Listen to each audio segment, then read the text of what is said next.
Hello guys, welcome back to another video. आज मैं आपको नई सीरीज़ देने जा रहा हूं। मैं बताने वाला हूं यहाँ पे ऑटोमेशन टेस्टिंग के रियल टाइम इंटरव्यू क्वेश्चंस, उसके साथ आंसर्स भी आपको बताऊंगा। ये चीज़ें मैंने जितनी भी एक्सपीरियंस की है और बाकी लोगों से भी पूछा है, उन्होंने जो एक्सपीरियंस किया है, सारे के क्वेश्चंस और उसके आंसर बढ़िया से बढ़िया ढूंढ के मैंने एक PDF बनाई है। उस PDFs के कुछ क्वेश्चंस उठा के मैं आपको यहाँ पे स्लाइड पे देता रहूँगा और आपको बताता रहूँगा। और ये स्लाइड्स की मैं PDF बना के आपको टेलीग्राम चैनल पे शेयर कर दूँगा। हर एक बार मैं 10-10 क्वेश्चंस बताऊँगा आपको, तो ऐसे आपके सारे क्वेश्चंस भी कवर हो जाएंगे और जितने भी डाउट्स होंगे वो आप पूछ भी सकते हैं। ज़्यादा लोड भी नहीं पड़ेगा। अगर मैं आपको 150 या फिर 200 क्वेश्चन की एक साथ PDF दे दूँ तो आप समझ भी नहीं पाएंगे कि क्वेश्चंस का आंसर क्या है। तो मैं क्वेश्चंस के आंसर को भी एक्सप्लेन करता हुआ चलूँगा और सारी चीज़ें मैं आपको बताता हुआ चलूँगा। ऑटोमेशन टेस्टिंग का रियल टाइम इंटरव्यू क्वेश्चंस और उसके आंसर्स जो ज़्यादातर हर एक इंटरव्यू क्वेश्चंस में पूछे जाएंगे, यही पूछे जाएंगे। आप अगर ये वाली सीरीज़ आपने कंप्लीट कर दी, इसके करीबन पार्ट आ सकते हैं, पार्ट 6 पार्ट 7 तक आ सकता है। तो आप एक बार सब्सक्राइब करके रख लीजिएगा। जैसे ही आपको नई नई वीडियो मिलती रहेगी उसका नोटिफिकेशन आएगा, या फिर आप टेलीग्राम चैनल ज्वाइन कर लीजिए। वहाँ पर आपको सारी इन्फॉर्मेशन मिलती रहती है। जो भी मैं नई वीडियो बनाऊँगा या फिर PDF होगी तो वो वहाँ पर आपको ईजिली मिल जाएगी। तो मैं जल्दी से शुरू करता हूं और सारी चीज़ें आपको बताता हूं कि कौन से रियल टाइम इंटरव्यू क्वेश्चंस थे ऑटोमेशन टेस्टिंग के लिए और उसके आंसर्स क्या रहेंगे। ठीक है, तो इसको ओपन करते हैं और फिर इसके बाद स्टार्ट करते हैं अपनी जर्नी।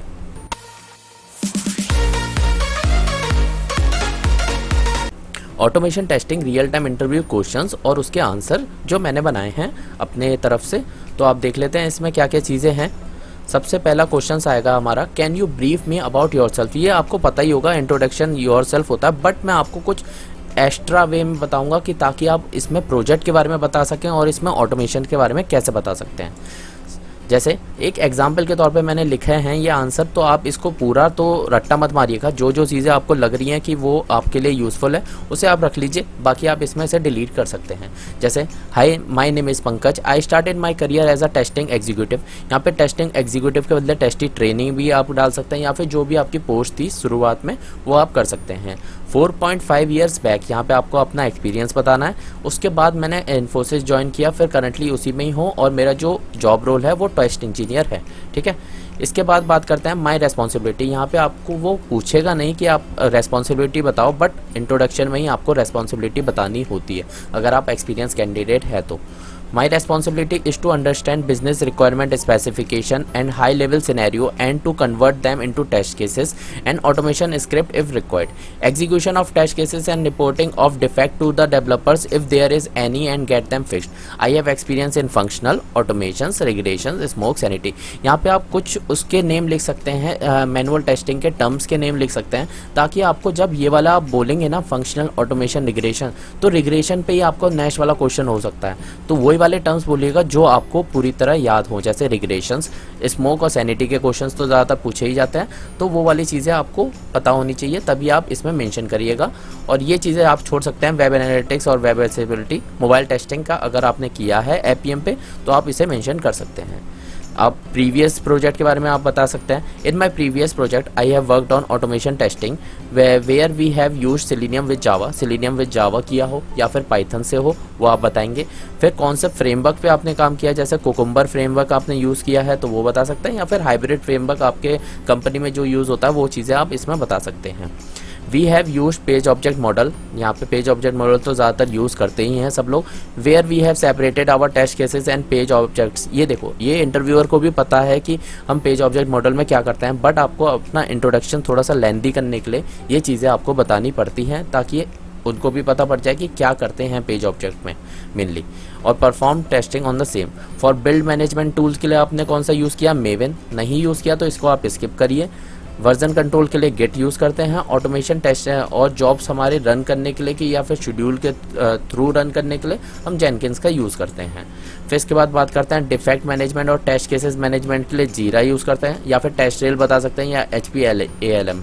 इन तीनों में से कोई यूज़ नहीं किया तो इस लाइन को स्किप कीजिए। I have worked on tools like BrowserStack, device anywhere और tool SQA। Means BrowserStack जो होता है वो हमारा क्रॉस ब्राउजर टेस्टिंग के लिए यूज़फुल होता है। तो इस तरह का आप इंट्रोडक्शन दीजिए, ईजी पड़ेगा आपको। नेक्स्ट क्वेश्चन पे मूव करते हैं। नो ओके, एक और है, यहाँ पे बात कर लेते हैं। I have working on agile environment, we have daily stand up meeting. ये सब आपको बता सकते हैं कि अगर आपके स्टैंड अप मीटिंग होती है, 2 वीक की स्प्रिंट होती है और 8 मेंबर है आपके टीम में, ये टीम के ये सब सारी साइज़ आपको बता सकते हैं इसमें। तो ये चीज़ें आपके कंप्लीट हो गई, इंट्रोडक्शन अबाउट योर सेल्फ। फिर इसके बाद नेक्स्ट बात करते हैं। Tell me your day to day activities as QA. QA के तौर पे आपकी क्या डे टू डेज एक्टिविटीज़ होती हैं, आप ये बता सकते हैं। First thing I do after log in my system. जैसे आप ये चीज़ें बता सकते हैं कि सबसे पहले मैं लॉग इन करता हूँ सिस्टम पे, फिर मैं चेक करता हूँ कि हमारे एक्टिव स्प्रिंट जीरा में कौन कौन से प्रोजेक्ट बचे हैं जो मुझे करने हैं, जो मेरे को असाइन है और जो ओपन है। ये चीज़ें आप देख सकते हैं। उसके बाद आप मेल चेक करते हैं, कोई मेल आपकी इंपॉर्टेंट हो, कोई नेसेसरी एक्शंस लेना हो, वो चीज़ें आप यहाँ पे करते हैं। फिर इसके बाद डेली स्टैंड अप मीटिंग होती है या फिर डेली स्क्रम मीटिंग, जो भी आप चाहें वो आप बोल सकते हैं, जो आपकी होती है, जहाँ पे हम प्रीवियस डे का काम बताते हैं और अपने नेक्स्ट डे में क्या करने वाले हैं और या फिर आज करने वाले हैं वो बात करते हैं। कोई हमारे काम में दिक्कत आती है, ब्लॉकर होता है, तो उसे हम डिस्कस भी करते हैं। ये मेनली सारी स्टैंड अप या फिर डेली स्क्रम मीटिंग में हम डिस्कस करते ही होंगे, आप लोग भी डिस्कस करते होंगे। प्रोडक्ट ओनर और स्क्रम मास्टर हमारी मदद करते हैं उस ब्लॉकर को हटाने के लिए। फिर ये सब चीज़ें आप यहाँ पे ईजिली बता सकते हैं कि मैंने डे टू डे एक्टिविटी में मेनली क्या करता हूँ। नेक्स्ट पे आ जाते हैं हम। ये वीडियो थोड़ी सी लेंदी हो सकती है, तो इसको आप डीपली समझिएगा क्योंकि मैं आंसर को एक्सप्लेन करता हुआ जा रहा हूँ, इसलिए थोड़ा सा टाइम लगेगा। Do you have created framework from scratch और do you have maintained it date. अब ये वाला क्वेश्चन ज़्यादातर फेस करने के लिए मिलेगा कि आपने स्क्रैच से बनाया है फ्रेमवर्क या फिर आपने उसी को मेंटेन किया है। तो आप यहाँ पे लिख सकते हैं I have not created framework from scratch, क्योंकि आपने जब फ्रेमवर्क स्क्रैच से बनाया होगा ना, तो आपको ये क्वेश्चंस देखने की ज़रूरत ही नहीं है, आप कोई सा भी इंटरव्यू क्रैक कर सकते हैं अगर आपने स्क्रैच से बनाते हुए चला है। मेनली ज़्यादातर कंपनी में सब बने हुए होते हैं फ्रेमवर्क, वहाँ पे बस आपको मॉडिफाइड करना होता है by myself, but yes I was the part of the framework creations and created some part of it. ठीक है, ये चीज़ें आप बता सकते हैं। Next question, fourth question, how much you rate yourself in Java out of 10। Out of 10 आप कितना भी दे सकते हैं, इसमें 6 भी दे सकते हैं या फिर 7 भी दे सकते हैं। क्यूए ऑटोमेशन इंजीनियर्स का ये जितने भी क्वेश्चंस हैं ना, सारे ऑटोमेशन टेस्टिंग के लिए रहेंगे। मैनुअल टेस्टिंग वाले भी जो ऑटोमेशन में स्विच करने जा रहे हैं वो वाले भी ये लोग देख सकते हैं। नेक्स्ट बात करते हैं, where can you tell me OOPs concept and related with your framework.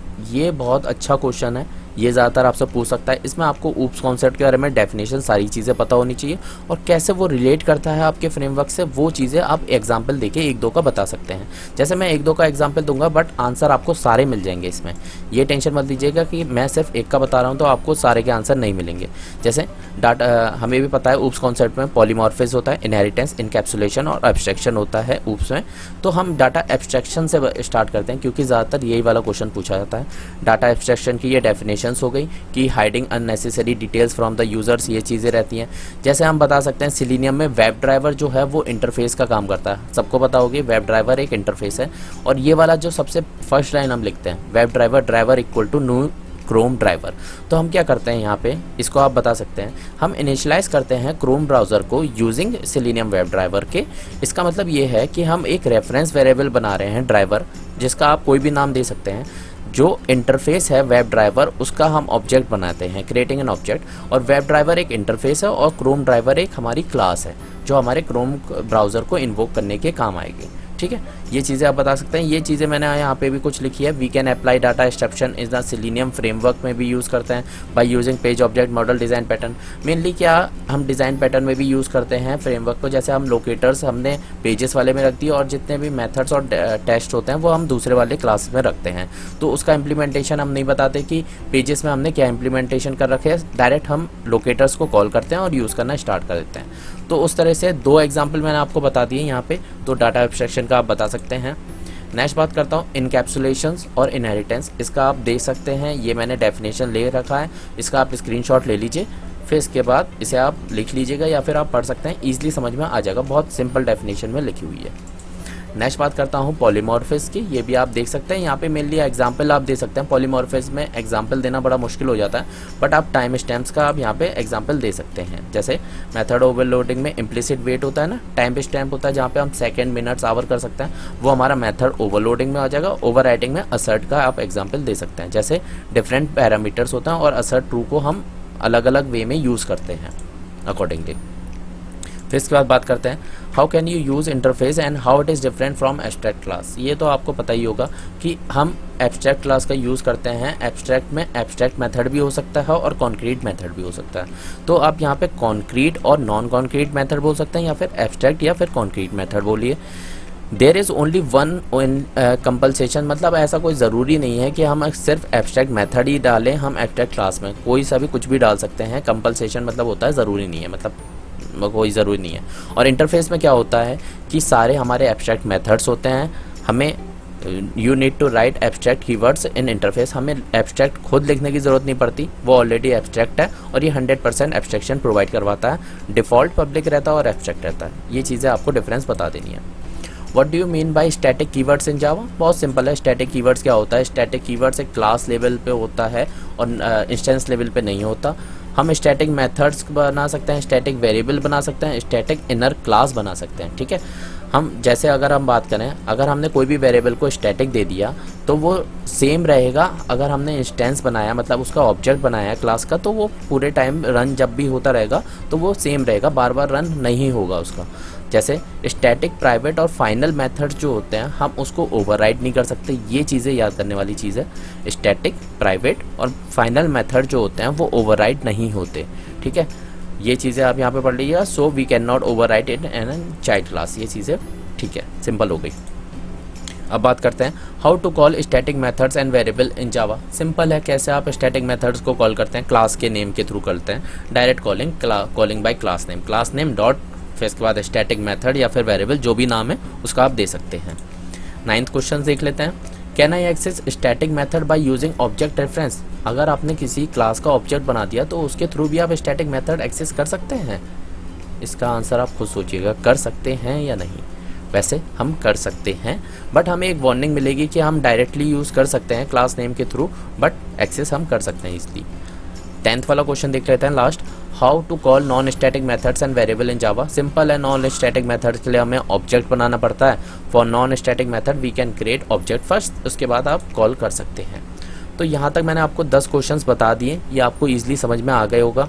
कि अगर आपको और भी इस तरह के क्वेश्चंस चाहिए तो आप एक बार कमेंट पे कर दीजिएगा या फिर लाइक कर दीजिएगा, उसी से मुझे पता पड़ जाएगी कि मुझे नए सीरीज़ बनाते हुए चलना। बहुत सारे पार्ट्स आने वाले हैं और सारे रियल टाइम क्वेश्चंस आएंगे, तो जल्दी से पार्ट 2 जल्दी आने वाला है इसका।